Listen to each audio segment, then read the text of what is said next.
So marami ang nagtatanong dito guys, yung about sa story, kung ano nga daw ba talaga ang gagawin kung i-turn off ba yung automatic share sa story or i-turn on. So sa opinion ko lang guys ha, kapag hindi pa kayo monetize sa content monetization tools, mas maganda na naka-turn on yung automatic shares ninyo sa stories nyo. Para kahit papano guys, is madagdagan yung views ng mga videos ninyo. Pero kung monetize na kayo sa content monetization tools, mas maganda pa rin na naka-turn off ito. Bakit?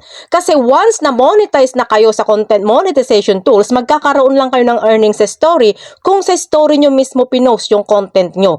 Pero yung mga content na pinost ninyo doon sa What's on Your Mind or doon sa Reels na automatic na nasi-share sa stories nyo, wala po yun earnings. Kaya mas maganda na naka-turn off ito para hindi matabunan yung mga pinopost ninyo sa stories nyo. Dahil nga kapag natabunan siya ng mga automatic shares, may posibilidad na hindi na siya mapapasukan ng earnings yung mga stories nyo. Ito ay opinion ko lang guys ha, base sa aking experience. At nasa sa inyo pa rin ang decision.